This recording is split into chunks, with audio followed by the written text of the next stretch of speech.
வணக்கம் மக்களே, நாங்கள் வீடு கட்டி கொடுத்த கிளைண்ட் வந்து ஒரு கிளாத் வாஷிங் செட்டப் கேட்டார். அவருக்கு நாங்கள் அந்த பழைய ஸ்டீலில் சோப்புகள் தனியாக, வாட்டர் டேப் தனியாக அப்படி பண்ணி கொடுக்காம, இதுக்கு தண்ணியும் நிறைய செலவாகாமல் ஒரு க்ளோடிங் கம்மி பண்ணி ஒரு புது ஐடியா கொடுத்து ஒரு கிளாத் வாஷிங் செட்டப் பண்ணி கொடுத்தோம். இந்த கிளாத் வாஷிங் செட்டப்பை பற்றி ஃபுல்லாக தெரியணும்னா இந்த வீடியோ ஃபுல்லாக பாருங்கள்.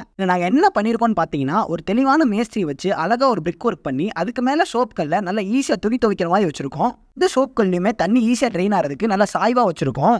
ட்ரெயின் ஆகி வர தண்ணிலாம் டேரக்டாக லூஸ் விட்டுக்கு போகிற மாதிரி கனெக்ஷன் கொடுத்துருக்கோம். இந்த பிரிக் ஒர்க் பண்ணுறப்ப துவைக்கிறதுக்கு தேவையான பொருளாக வைக்கிற அளவுக்கு ஒரு ஸ்பேஸ் கொடுத்துருக்கோம். அப்புறம் பார்த்தீங்கன்னா ஒரு வாட்டர் டேப் கொடுத்துருக்கோம். அதுலேருந்து வர தண்ணிலாம் உடனே ட்ரெயின் அவுட் ஆயிராமல் ஒரு 25-30 லிட்டர் தண்ணி ஸ்டோர் ஆகிற அளவுக்கு ஒரு சிங்க் கொடுத்துருக்கோம். இந்த சிங்க்ல நம்ம தண்ணியை ஸ்டோர் பண்ணி வச்சு நம்ம நினச்ச நேரம் ஓப்பன் பண்ணி விட்டு க்ளோஸ் பண்ணி கொடுக்குற அளவுக்கு ஒரு கண்ட்ரோல் வால்வு கொடுத்துருக்கோம். கண்ட்ரோலர் வால்வோட மெயின் ஃபங்க்ஷன் என்னன்னா, இதை க்ளோஸ் பண்ணிட்டீங்கன்னா தண்ணி வெளியே போகாத அளவுக்கு சிங்க்ல ஸ்டோர் பண்ணி வைக்கும். இதை ஓப்பன் பண்ணிட்டீங்கன்னா தண்ணியை ஃபுல்லாக ட்ரெயின் அவுட் பண்ணிடுங்க.